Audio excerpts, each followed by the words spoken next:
أشهد أن لا إله إلا الله وحده لا شريك له وأشهد أن محمدا عبده ورسوله أما بعد فأعوذ بالله من الشيطان الرجيم بسم الله الرحمن الرحيم الحمد لله رب العالمين الرحمن الرحيم مالك يوم الدين إياك نعبد وإياك نستعين اهدنا الصراط المستقيم صراط الذين أنعمت عليهم غير المغضوب عليهم ولا الضالين.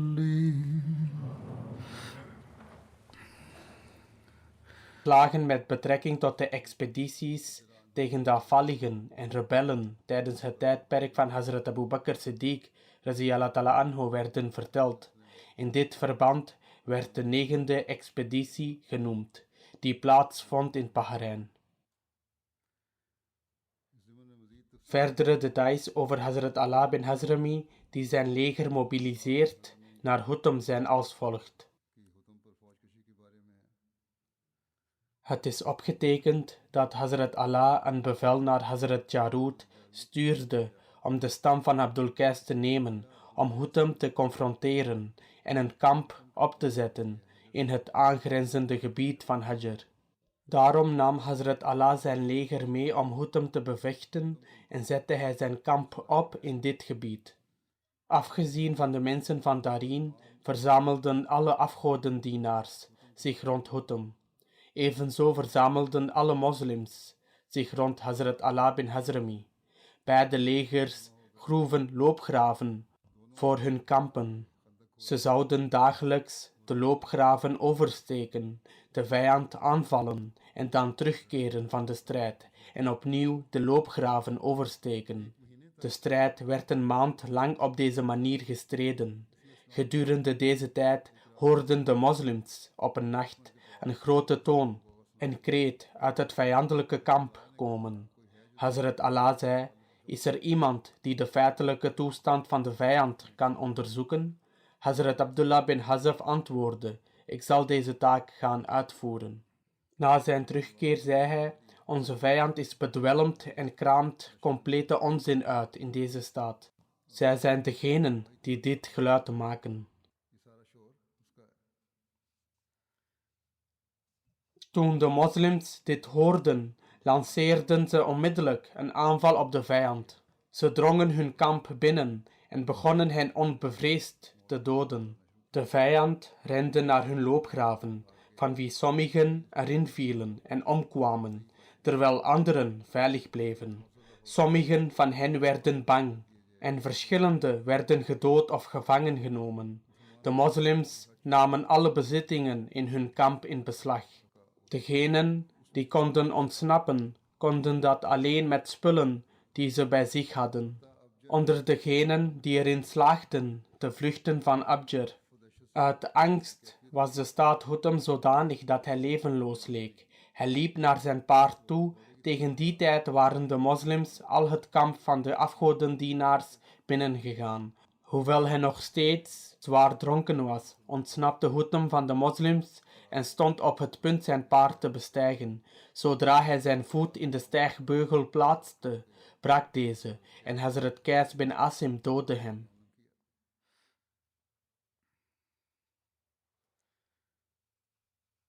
Nadat ze alles in het kamp van de afgodendienaars hadden ingenomen, staken de moslims hun loopgraven over en achtervolgden hen. Hazrat Qais bin Asim kwam dichter bij Abjar, maar het paard van Abjar was sterker dan dat van Hazrat Qais. Hij werd bang dat hij aan hem zou ontsnappen. Daarom sloeg hij zijn speer in de rug van Abjars paard en verwondde het. Niettemin wordt geregistreerd dat Abjar erin slaagt te ontsnappen. In één overlevering wordt vermeld dat Hazrat Qais Abjars hoofd sloeg en dat het zijn helm doorboorde. Hierna sloeg Hazrat Qais hem opnieuw op zo'n manier dat hij hevig bloedde.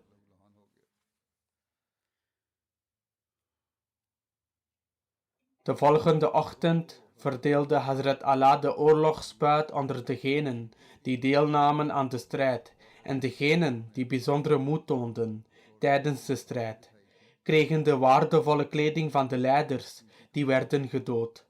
Dit omvatte Hazrat Afif bin Munzir, Hazrat Qais bin Asim en Hazrat Sumama bin Usal. Onder de kledingstukken die aan Hazrat Sumama werden gegeven, bevond zich een waardevolle, zwart bedrukte mantel van Hutam, die Hutam droeg en met grote trots rondliep. Hazrat Abu Bakr werd geïnformeerd over het succes van deze expeditie. Hazrat Allah schreef aan Hazrat Abu Bakr om hem te informeren over de nederlaag van degenen in de loopgraven en hoe Zaid en Muammar Hutam vermoordden. Hij schreef ook in de brief: daarna zorgde Allah de Gezegende en Almachtige ervoor dat het oordeel van onze vijand vertroebeld werd. Hij nam al hun macht weg door de wijn die ze die dag dronken. We zijn geïnfiltreerd nadat we de loopgraven hadden overgestoken en ontdekten dat ze dronken waren. We hebben ze allemaal verslagen, op een paar na. Dus Allah heeft ons ontdaan van Hutam. Hazrat Allah kreeg controle over Hajar en de omliggende gebieden, maar veel van de lokale Perzen bleven in oppositie tegen de nieuwe regering. Ze probeerden hen vaak angst aan te jagen door het nieuws te verspreiden dat de regering van Medina en Hajar elk moment kan worden omvergeworpen.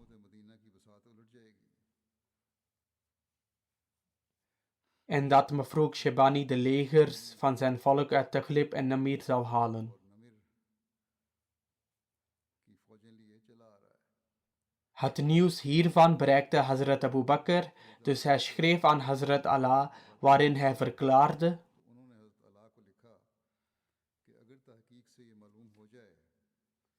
als na onderzoek blijkt dat Banu Shayban bin Salba, waarvan Mafrouk de leider was, van plan was jullie aan te vallen, en dat de onruststokers dit nieuws verspreiden, dan moet jij, om hen te straffen, het leger sturen om hen te vernietigen en angst te zaaien in de stammen die achter hen staan, zodat zij niet meer de moed zullen hebben om hun hoofd weer op te heffen.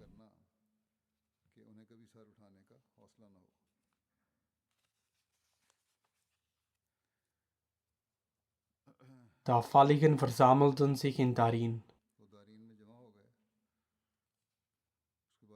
In verband hiermee hebben sommige historici geschreven dat de slag van Darin plaatsvond tijdens het kalifaat van Hazrat Abu Bakr, maar sommige andere historici hebben opgemerkt dat de slag van Darin plaatsvond in de tijd van Hazrat Umar. In ieder geval verzamelden de afvalligen zich op deze plaats. Darin was een eiland in de Perzische Golf, op enkele kilometers afstand van Bahrein. Christelijke gezinnen hadden zich daar gevestigd. Nadat ze door Hazrat Allah waren verslagen, ging een groot deel van de verslagen rebellen die ontsnapten aan boord van schepen naar Darin, terwijl anderen terugkeerden naar hun eigen stammen.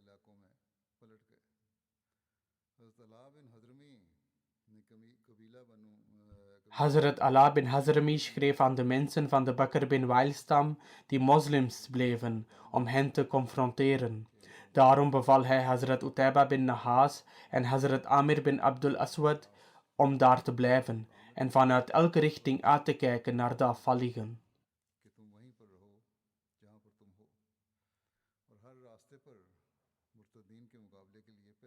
Hij beval Misma om voor zichzelf uit te gaan.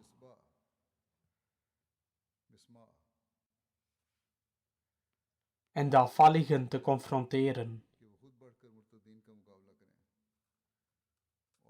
Hij beval ook Hazrat Ghasafa Taimi en Hazrat Musanna bin Harsa Shebani om de afvalligen te gaan confronteren. Hazrat Musanna bin Harsa speelde een vitale rol bij het blussen van het vuur van afvalligheid in Bahrein. Hij ondersteunde Hazrat Ala bin Hazrami met zijn leger en trok vanuit Bahrein naar het noorden. Hij kreeg controle over Qatif en Hajar. Hij ging door met deze missie totdat ze het Perzische leger en hun personeel dat de afvalligen in Bahrein steunde, overwonnen hadden, om de afvalligen te confronteren. Voegden de lokale mensen die standvastig bleven in de islam zich bij het leger van Hazrat Ala bin Hazrami. Ze vervolgden hun weg naar het noorden, langs de zeekust, en toen Hazrat Abu Bakr informeerde naar Hazrat Musanna bin Harsa, zei Hazrat Qais bin Asim: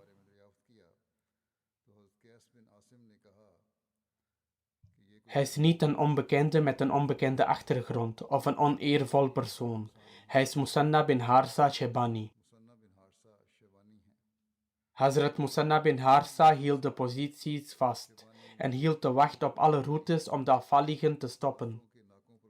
Sommige afvalligen bekeerden zich en accepteerden de islam, die van hen werd aanvaard, terwijl anderen weigerden zich te bekeren, volharden in hun afvalligheid, en daarom werd hun toestemming geweigerd om naar hun land van herkomst terug te keren. Daarom keerden ze terug op het pad waar ze vandaan kwamen, totdat ze daarin bereikten per boot. Op deze manier verzamelde Allah hen allemaal op één plaats. Hazrat Allah zat nog in het leger van de afgodendienaars toen Bakr bin Wail kwam, aan wie hij brieven had geschreven. Het antwoord van die brieven werd ontvangen en het werd duidelijk dat ze de geboden van Allah zouden volgen en ernaar zouden handelen. Toen Hazrat Allah dit positieve nieuws vernam, dit wil zeggen dat ze moslims waren en niet zouden rebelleren of vechten, en hij ervan overtuigd was dat de mensen van Bahrein na zijn vertrek geen onaangename incidenten meer zullen meemaken, zei hij dat alle moslims naar daarin moesten gaan. En daarom nodigde hij hen uit om zich bij hen aan te sluiten op de expeditie naar daarin. De details van dit incident die binnenkort zullen worden gepresenteerd en wat is verteld in de verslagen met betrekking tot de manier waarop ze de zee overstaken, lijken onwaarschijnlijk. Het is mogelijk dat bepaalde delen van het incident enige waarheid bevatten, terwijl andere delen van het verslag overdreven zijn. Maar als hier enige waarheid in zit, wat is dan de verklaring? Ik zal hier later op ingaan. Niettemin wordt vermeld dat de moslims geen boten hadden, waarmee ze naar het eiland konden oversteken. Hierop verzamelde Hazrat Ala bin Hazrami de mensen en sprak hen toe met de woorden: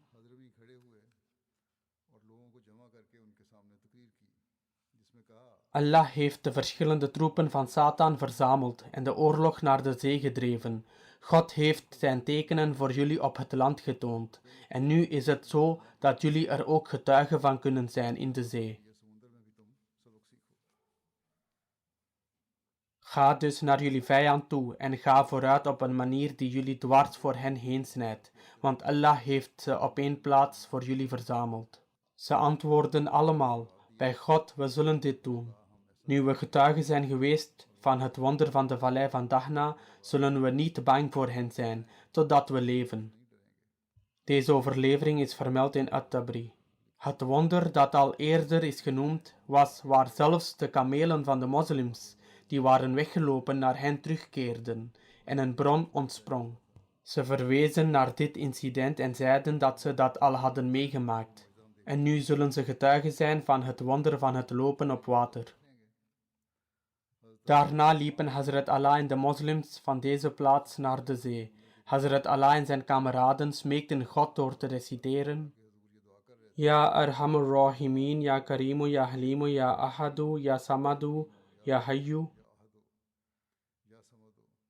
Ya Muhiyyul Mauti, Ya Hayyu, Ya Qayyumu, La ilaha anta Ya Rabbana.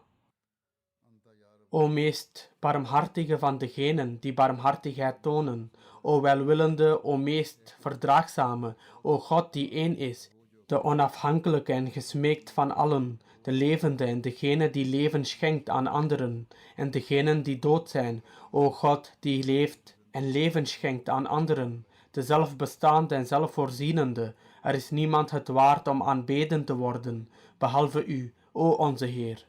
Desalniettemin is overgeleverd dat Hazrat Allah alle leden van zijn leger vertelde om dit gebed te reciteren en hun rijdieren in de zee te zetten. Dus in navolging van hun bevelhebber en opperhoofd, Hazrat Allah bin Hazrami, beklommen de moslims hun paarden, ezels, kamelen en muilezels en gingen de zee in, en dankzij de kracht van God staken ze deze kloof zonder enig kwaad over. Het leek alsof ze op zacht zand liepen, waarop alleen water was gesprenkeld, zodat de poten van de kamelen niet wegzakten.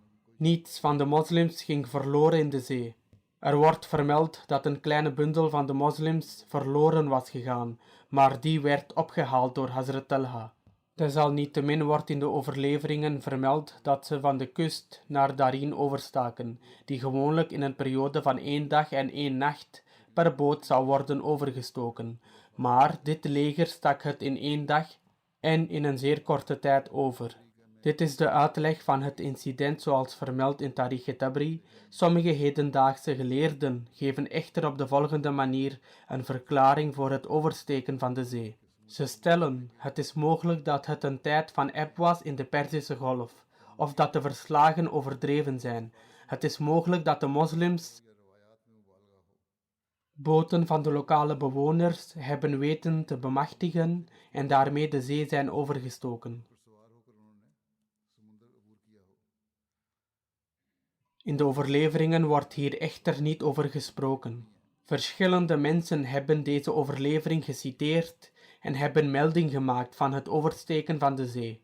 Hoe dan ook, het leidt geen twijfel dat de moslims daarin bereikten. Hoe ze daar kwamen, Allah weet het beste.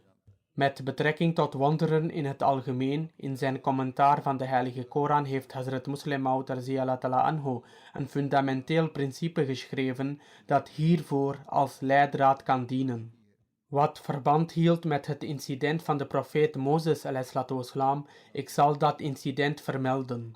Hazrat Muslim Maud anhu heeft geschreven over het splijten van de zee tijdens de reis van Mozes ﷺ. Wat is opgetekend in de Heilige Koran? Hazrat Muslim Maud zegt verder over dit incident. De omstandigheden rond het incident zoals vermeld in de Heilige Koran is dat de Israëlieten op weg waren naar het Heilige Land. Toen het leger van Farao hen inhaalde. Toen de Israëlieten ze zagen, werden ze bang dat ze nu zeker gepakt zouden worden. Allah de Almachtige schonk hen echter troost door Mozes en vertelde hem om zijn staf in de zee te slaan, wat resulteerde in een pad dat in de zee werd gecreëerd. Ze slaagden erin om het over te steken. Het water aan beide kanten leek hun als enorme bergen. Farao's leger joeg hen echter achterna. Nadat de Israëlieten veilig waren overgestoken, kwam het tij waardoor de Egyptenaren verdronken. Hij schrijft verder, om dit incident te begrijpen is het belangrijk om te begrijpen dat volgens de Heilige Koran alle wonderen van God komen en dat geen mens er de hand in heeft, noch de macht heeft om het te veranderen. Dus Mozes, die zijn staf opdeelt en hem in de zee slaat, was symbolisch.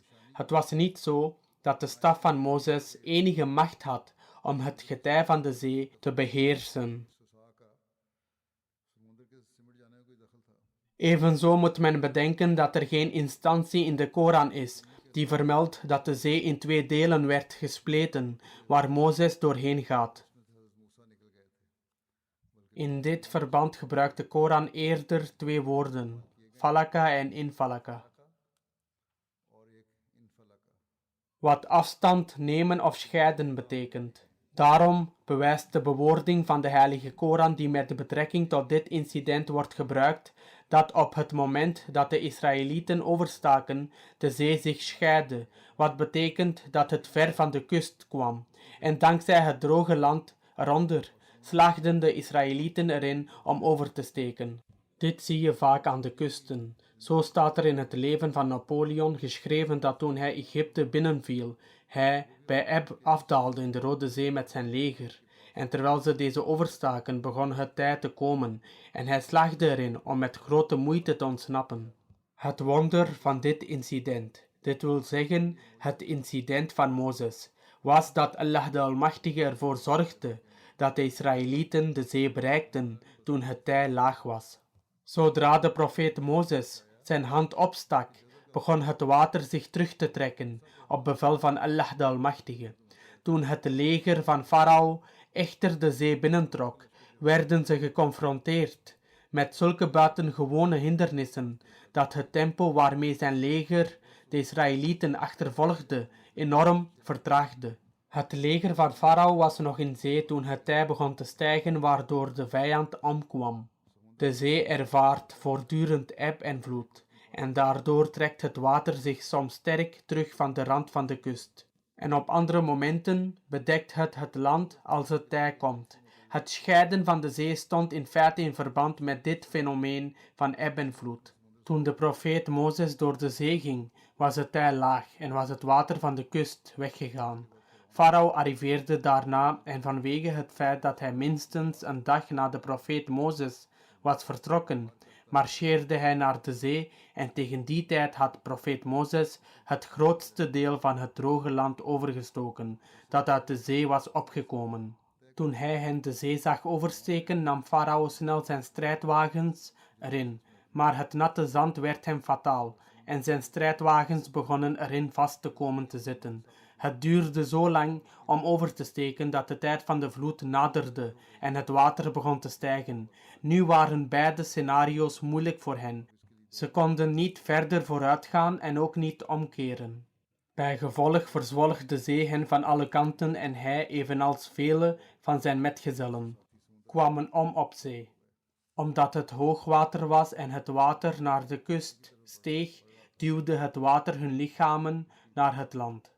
In ieder geval slaagden de moslims er ook in om daarin op de een of andere manier te bereiken. En zoals ik al zei, is het mogelijk dat ze ook een soortgelijk incident van het hoog- en laagwaterfenomeen hebben meegemaakt. Bij het bereiken van daarin volgde een extreem intense strijd tussen de moslims en de afvallige rebellen, en alle rebellen werden gedood. Geen enkele persoon ontsnapte die zelfs maar het nieuws kon doorgeven van wat er was gebeurd. De moslims namen hun vrouwen en kinderen gevangen als gevangenen en namen ook hun rijkdom in beslag. De ruiters kregen elk 6000 dirhams, terwijl de voetsoldaten 2000 dirhams kregen als hun deel van de oorlogsbuit. Het kostte de moslims een hele dag om hen vanaf de kust te bereiken en ook een strijd tegen hen aan te gaan. Nadat ze hadden verslagen, keerden ze allemaal terug. Met betrekking tot het incident van het martelaarschap van Hazrat Sumama bin Usal staat er geschreven dat Hazrat Ala bin Hazrami iedereen terugbracht, behalve degenen die daar wilden blijven. Hazrat Sumama bin Usal was ook een van degenen die terugkeerden. Abdullah bin Hazaf overlevert dat ze verzameld waren bij een waterbron van de Banu Qais bin Salba en de mensen van die stam zagen dat Hazrat Sumama de mantel van Hutam droeg. Dit was dezelfde mantel die Hazrat Sumama kreeg als deel van de oorlogsbuit, nadat Hutam was gedood. De mensen van de stam stuurden iemand om van Hazrat Sumama te informeren waar hij die mantel vandaan had, en of hij degene was die Hutam vermoordde, of dat het iemand anders was. Dit was omdat Hutam hun leider was.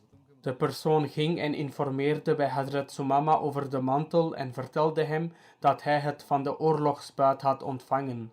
Hij vroeg toen of hij degene was die Hutam vermoordde.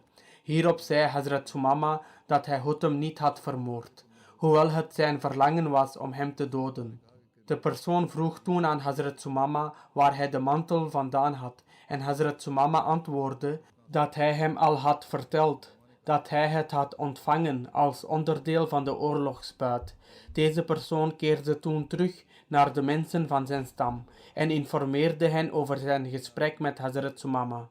Hierna omsingelden ze allemaal Hazrat Sumama en beweerden dat hij degene was die Hutam had vermoord. Hazrat Sumama verklaarde dat ze logen en dat hij hem niet had vermoord. Maar desalniettemin ontving hij Hutams mantel in zijn deel van de oorlogsbuit. Ze antwoorden dat de persoon die iemand in de strijd doodt, degene is die dan ook zijn bezittingen verwerft. Hazrat Sumama legde uit dat de mantel niet door Hutam werd gedragen, maar in plaats daarvan werd gevonden op zijn rijdier of tussen zijn proviand. De mensen bleven echter beweren dat hij loog en martelden hem vervolgens. Met betrekking tot de 10e expeditie die werd gestuurd tegen de afvallige rebellen staat geschreven dat deze werd geleid door Hazrat Suwaid bin Mukarrin. Hazrat Abu Bakr gaf 1 vlag aan Hazrat Suwaid bin Mukarrin en instrueerde hem om naar Tihama te gaan in de regio van Jemen. Volgens de lexicale betekenis van Tihama wordt het ook gedefinieerd als intense hitte en het gebrek aan stroming van de wind. Een andere betekenis is laag terrein. Er is een strook land met een zeer laag terrein gelegen in het zuidwesten van Jemen en aan de kust van de Rode Zee, die bekend staat als Tihama. De regio bestaat uit een reeks bergen op een zeer laag terrein. De noordelijke grens van Tihama lag dicht bij Mekka en de zuidelijke grens lag ongeveer 350 mijl van de hoofdstad van Jemen, Sanaa. Tihama was een provincie in Jemen die uit vele dorpen en steden bestond. Dit was een beschrijving van het gebied van Tihama. Een inleiding tot Hazrat Suwaid bin Mukarrin is als volgt. Hazrat Suwaids vader was Mukarrin bin Ais en behoorde tot de Banu Buzaina-stam en zijn titel was Abu Adi en wordt ook gerapporteerd als Abu Amr. Hazrat Suwaid bin Mukarrin accepteerde de islam in 5 Hijra en nam samen met de heilige profeet sallallahu alaihi wasallam deel aan de slag van Khandak en alle daarop volgende veldslagen. Hij was de broer van Hazrat Nu'man bin Mukarrin, die grote prestaties leverde in de veldslagen tegen de Perzen.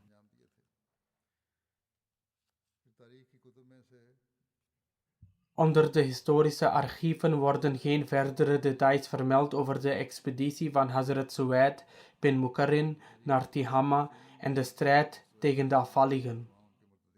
De omstandigheden en incidenten van de mensen van Tihama die afvallig werden en in opstand kwamen, worden echter gevonden in de geschiedenisboeken die als volgt zijn genoemd. Na de Hajjatul Wida in de 10e Hijra stelde de heilige profeet sallallahu alaihi wasallam verschillende mensen aan om zakat te innen in de regio van Jemen. De heilige profeet sallallahu alaihi wasallam verdeelde de regio van Jemen in 7 gebieden en benoemde Tahr bin Abu Hala in Tihama. Afgezien van enkele Arabieren met een gewone status woonden er 2 vooraanstaande stammen, Ak en Asher. In Tarikh Tabri staat geschreven dat Hazrat Attab bin Asid en Hazrat Usman bin Abu al-As tot de eersten behoorden die Hazrat Abu Bakr informeerden dat afvalligen in hun gebied een aanval op de moslims hadden ingezet. Zoals eerder vermeld waren deze mensen niet alleen afvallig, maar zouden ze ook de moslims aanvallen en bestrijden. En daar speelde dezelfde situatie zich ook af. Hazrat Attab stuurde zijn broer Hazrat Khalid bin Asid om de opstand van het volk van Tihama neer te slaan. In Tihama was een grote groep van de Banu Mudlij-stam, evenals verschillende groepen van de Khuza'a en Kinana afvalligen geworden en verzameld om te vechten tegen de moslims onder leiding van Jundub bin Sulma, die behoorde tot de mensen van Banu Shanub die deel uitmaakten van de Banu Mudlij-stam. De 2 legers kwamen met elkaar in botsing en Hazrat Khalid bin Asid versloeg de afvalligen en ze verspreidden zich allemaal en velen van hen werden gedood. De meeste mensen die werden gedood behoorden tot de Banu Shanoub en na dit incident waren er nog maar heel weinig mensen over. Door dit incident waren ze ook in staat om de opstand uit het gebied van Hazrat Attab uit te roeien en Jundub vluchtte daar vandaan, maar accepteerde later opnieuw de islam. Volgens een overlevering waren de stammen Ak en Asher na het overlijden van de heilige profeet sallallahu alaihi wasallam het hevigst in hun rebellie in het gebied van Tihama. De details hiervan zijn dat toen deze stammen het nieuws ontvingen van het overlijden van de heilige profeet sallallahu alaihi wasallam, verschillende mensen van onder hen samenkwamen met de stam van Khazam. Ze sloegen hun kamp op in Alab, dat aan de kust lag, en al die soldaten die onder geen enkele commandant dienden, sloten zich ook bij hen aan. Alab is een plaats gelegen tussen Mekka en de kust, waar de Akka-stam woonde. Hazrat Tahir bin Abu Hala informeerde Hazrat Abu Bakr over de ontwikkelingen en vertrok om de opstand neer te slaan. Hij informeerde Hazrat Abu Bakr ook over zijn vertrek. Samen met Hazrat Tahir was Masrook Aki en die mensen van de Ak-stam die geen afvalligen werden. Ze bereikten Alab waar een felle strijd volgde en Allah de Almachtige hen de overwinning op de vijand schonk. De moslims doodden ze met gemak. De stank van de lijken verspreidde zich wijd en zijd en Allah schonk de moslims een prachtige overwinning. Terwijl hij de gebeurtenissen vermeldt die plaatsvonden in Tihama, schrijft een historicus: de eerste en belangrijkste op de lijst van degenen die de opstand in Tihama onderdrukten, het thuisland van de stammen Ak en Asher, was Tahir bin Abu Hala, die namens de heilige profeet sallallahu alaihi wasallam werd aangesteld als de gouverneur van Tihama. Daarna instrueerde Hazrat Abu Bakr Ukasha bin Saur om zich in Tihama te vestigen en de bewoners te verzamelen en verdere instructies af te wachten van Hazrat Abu Bakr.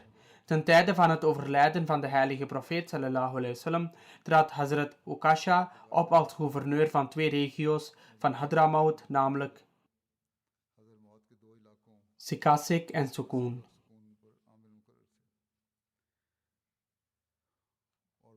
Hazrat Abu Bakr stuurde Jalil bin Abdullah Bajli terug naar de stam van Bajila om degenen onder zijn volk te verzamelen die standvastig waren in de islam en om te vechten tegen degenen die afvalligen waren geworden.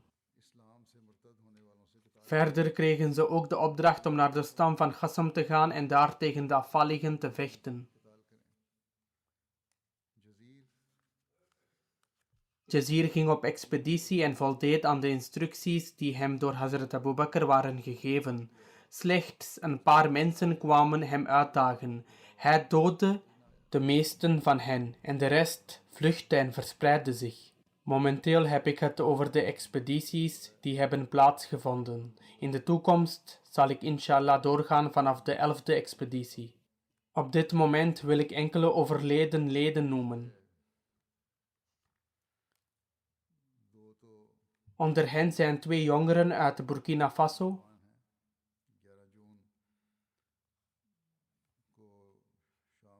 Op de avond van 11 juni werd de Dori-regio, waar ze woonden, aangevallen door extremisten.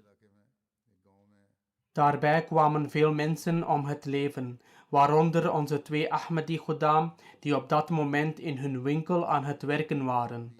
Er werden kogels afgevuurd en ze stierven ter plaatse als martelaar. Inna lillahi wa inna ilayhi raji'un. Een van hen was Diku Zakaria, die 32 jaar oud was. In de Dori-regio kreeg hij de kans om te dienen als de regionale qaid van Majlis Khuddamul Ahmadiyya. Hij schreef zich ook in bij de Madrasatul Hifz in Ghana om de heilige Koran te memoriseren. Hij studeerde daar enige tijd en keerde toen terug. Hij was altijd bereid om diensten te verlenen aan de Jamaat. Hij beantwoordde altijd de oproep om te dienen en zichzelf te presenteren. Hij was heel regelmatig in het verrichten van zijn 5 dagelijkse gebeden. Hij verrichtte ook regelmatig vrijwillige gebeden en het tahajjud gebed. Hij zou onmiddellijk chanda geven voor zijn maandelijkse inkomen en voor elk ander inkomen dat hij ontving. Hij hield oprecht van de jamaat en het khilafat en luisterde regelmatig naar de vrijdagpreek. Hij keek ook graag naar andere programma's op MTA.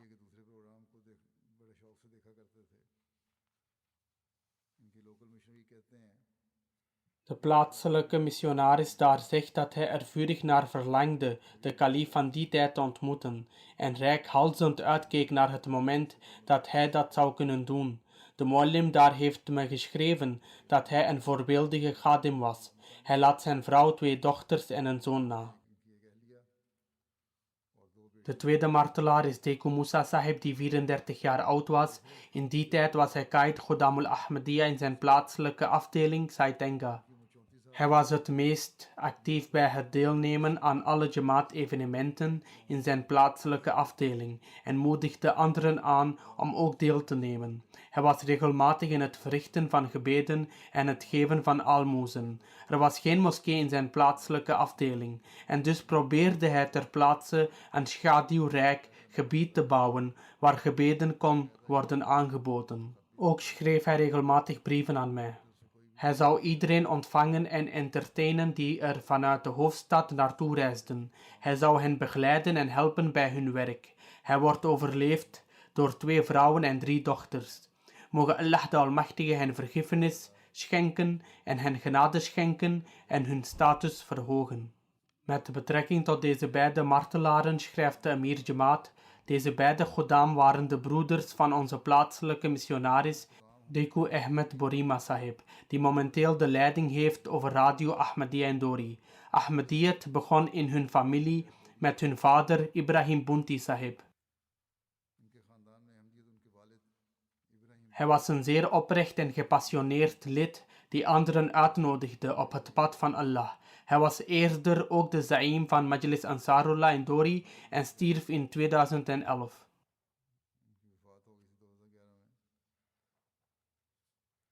De Amir Jamaat schrijft verder voor gebeden voor de terroristische aanslagen die sinds 2015 in Burkina Faso plaatsvinden. De noordelijke regio van het land heeft grote verwoestingen gekend. Meer dan 2 miljoen mensen zijn uit hun huizen verdreven. Mogen Allah de Almachtige daar vrede stichten. Het sociale en politieke klimaat van de wereld van vandaag vergroot de kans op terrorisme. Alleen Allah de Almachtige kan zijn genade schenken aan de mensheid en hen wijsheid schenken. De tweede vermelding is van Mohammed Yusuf Baloch, zoon van Ibn Nurum Khan, uit het dorp Sadikpur in het district Umarkot Sindh. Ook hij is een paar dagen geleden overleden. Inna lillahi wa inna ilayhi raji'un.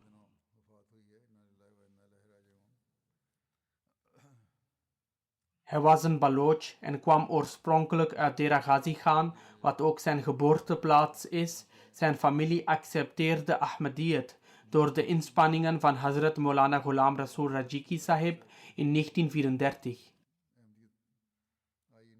Na de oprichting van Pakistan migreerde hij naar het land dat was verworven onder het plan van Tehreek-e-Jadid, namelijk Sadikpur in Umarkot.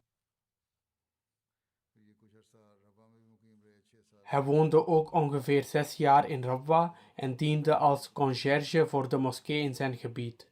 Bij de genade van Allah was hij ook een musi. Hij laat zijn vrouw 7 zonen en 4 dochters na. Een van zijn zoons, Shabir Ahmed Sahib, is een missionaris in Ivoorkust. Omdat hij als missionaris in de Ivoorkust diende, kon hij de begrafenis van zijn vader niet bijwonen. De overledene heeft ook 2 kleinzonen die ook als missionaris dienen. Zijn zoon Shabir Ahmed Sahib, een missionaris, schrijft: hij bezat veel goede eigenschappen. Sinds onze kindertijd zagen we dat hij regelmatig tahajjud-gebeden verrichtte. Elke dag na de fajr-gebeden reciteerde hij de heilige Koran hardop. Zijn liefde voor Khilafat was grenzeloos. Hij zegt verder: telkens wanneer ik mijn huis bezocht, belde hij me en zei dat ik me 2 dingen van hem moest herinneren: om altijd loyaal te blijven aan het Khilafat en om mijn toewijding aan mijn leven naar behoren te vervullen. Hij zegt verder: hij was ook erg gastvrij. Hij zou mensen die hij buiten ontmoette naar zijn huis brengen. Veel mensen, niet van de Jamaat inclusief Hindoes, kwamen hem condoleren en spraken zeer lovend over hem. Ze zeiden dat het was alsof hun vader was overleden, omdat hij de armen enorm zou helpen.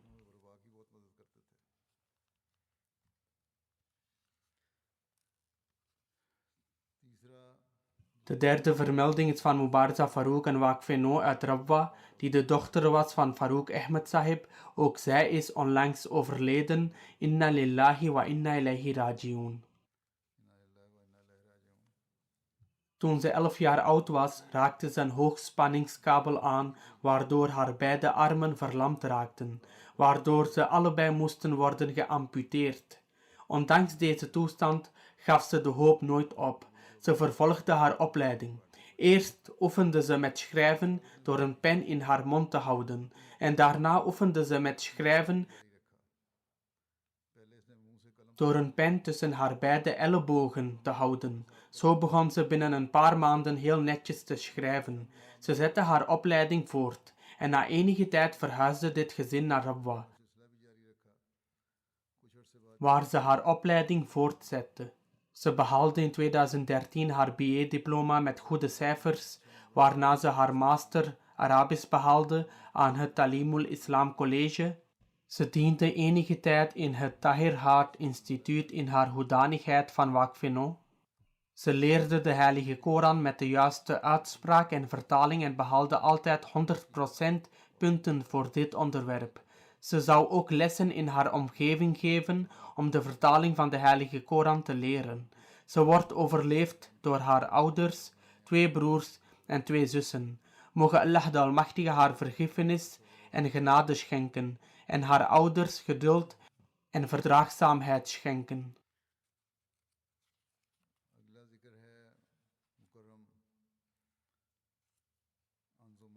De volgende vermelding is van de gerespecteerde Anzumana Batara Sahib, die een lokale missionaris was van Ivoorkust in het gebied van Massadogo. Ook hij is onlangs overleden. Inna lillahi wa inna ilayhi raji'un.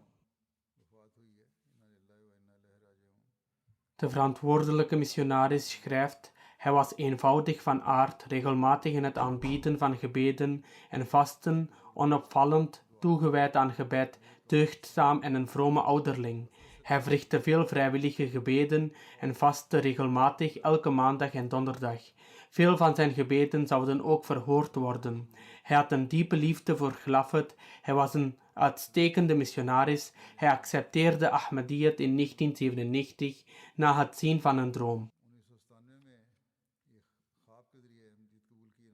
In de droom bevond hij zich in een bos en ging hij naar een dorp genaamd Nasia. Hij hield een zwaard vast om zijn pad vrij te maken en hij reciteerde de kalma hardop terwijl hij dat deed. Hij zegt: na het zien van deze droom hoorde hij op een dag dat een Ahmadi-missionaris genaamd Umar Muaz Sahib was gekomen naar Nasia om te prediken.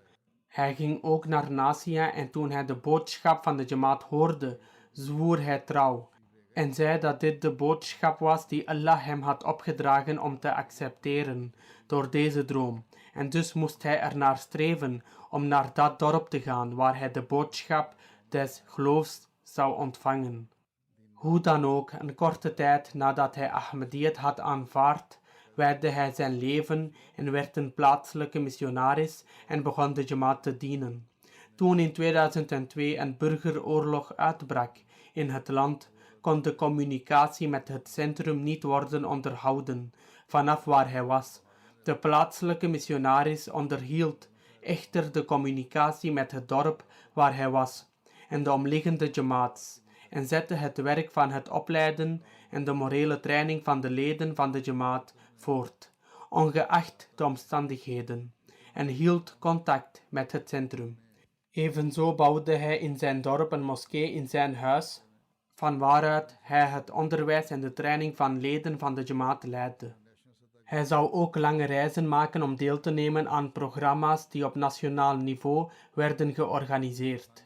In 1988 kreeg hij de kans om Jalsa Salana UK bij te wonen. Hij was gezegend om Hazrat Khalifatul Masih IV rahimahullah te ontmoeten en had ook de gelegenheid om aanwezig te zijn in een Frans Mulaqat-programma op MTA met Hazrat Khalifatul Masih IV, wat hem erg blij maakte en hij zou aan de mensen vertellen dat deze ontmoeting het mooiste moment van zijn leven was, dat hij niet in woorden kon uitdrukken. Hij ontmoette me in 2004 toen ik Burkina Faso bezocht. Hij zei dat zijn ontmoeting met mij was vanwege het feit dat hem een nieuw leven was geschonken en dat het vanwege mijn bezoek was dat Allah de Almachtige hem zijn zegeningen schonk, waarvan hij de vruchten plukte. Hij zei dat hij 2 maanden eerder zo ernstig ziek was geweest dat zijn familie dacht dat dit zijn laatste momenten waren. Op dat moment zag hij me in een droom en zag me mijn hand over zijn hoofd strijken. En hij zegt dat hij in zijn droom het gevoel had alsof de hele ziekte zijn lichaam verliet. Hij zegt dat toen hij wakker werd, het zo was dat de ziekte verdwenen was en zijn gezondheid hersteld was. Hoe dan ook, toen ik daar op bezoek was, vroeg hij me om fysiek te vervullen wat hij in zijn droom had gezien en bewoog zijn hoofd naar voren, zodat ik er met mijn hand overheen kon gaan en hij was hier erg blij mee. Hij had een relatie van volledige loyaliteit aan Khilafat en hij zou aan anderen vertellen dat het leven dat hij had alleen was bedoeld om het geloof te dienen en dat hij zijn resterende leven daaraan zou besteden, een eed die hij nakwam. Hij werd 94 jaar en was actief en gezond tot zijn laatste dag. Ondanks zijn hoge leeftijd zou hij alleen op tournee gaan naar naburige jamaats. Hij ontmoette mij ook een tweede keer in 2008 toen ik naar Ghana ging. Hij ging daar ook heen en nam deel aan de Jubilee Jalsa waar hij erg blij mee was.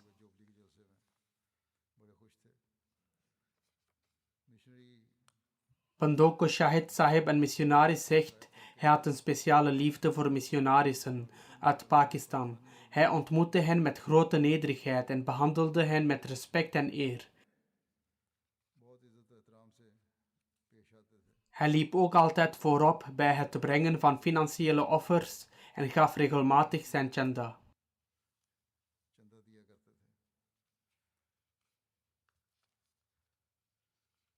Hij zegt: toen ik dit jaar eind januari zijn dorp ging bezoeken, vertelde de plaatselijke missionaris me dat hij dit jaar zou vertrekken. Ik vroeg hem of hij ergens op reis was. Hij antwoordde dat hij deze wereld zou verlaten, omdat hij dit jaar heel gelukkig was. De missionaris zegt: hij zei toen dat hij zijn hele leven voor Allah had gewerkt. Hij had een vaste overtuiging in Allah de Almachtige en naar hem toe zou gaan om zijn salaris te ontvangen. Een week voor zijn overlijden vertelde hij zijn familie dat hij nog een contract van een week had bij Allah de Almachtige. Hij zegt: de volgende vrijdag, een week later, werd hij 's ochtends wakker en volgens zijn routine voor het tahajjud-gebed verrichtte hij de wassing. Hij had net zijn wassing voltooid toen hij zijn ware schepper ontmoette, nadat hij zich duizelig voelde en viel. Er zijn dus ook zulke onbaatzuchtige mensen vol loyaliteit en oprechtheid, die in verre landen wonen, die Allah de Almachtige heeft geschonken aan de gemeenschap van de beloofde Messias ﷺ, en zij verspreiden de boodschap van de islam naar de wereld. Mogen Allah de Almachtige de Jamaat zulke onbaatzuchtige mensen blijven schenken die klaarstaan om te dienen. Hij wordt overleefd door 5 zonen en 6 dochters, die allemaal Ahmadis zijn, bij de genade van Allah de Almachtige. Mogen Allah de Almachtige hen standvastigheid schenken en hen in staat stellen om in de voetsporen van hun vader te treden. Na het vrijdaggebed zal ik de begrafenisgebeden bij afwezigheid van al deze leden leiden.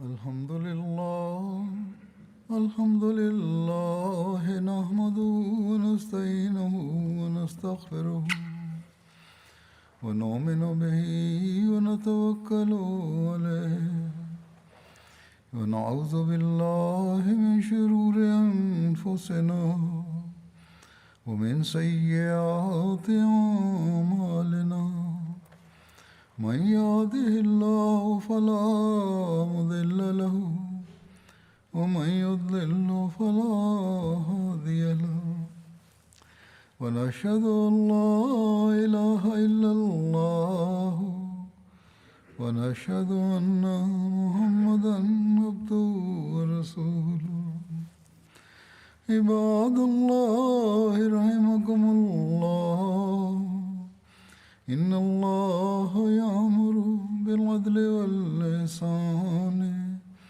وإيتاء ذي القربى وينهى عن الفحشاء والمنكر والبغي يعظكم لعلكم تذكرون اذكروا الله يذكركم وادعوه يستجب لكم ولذكر الله أكبر.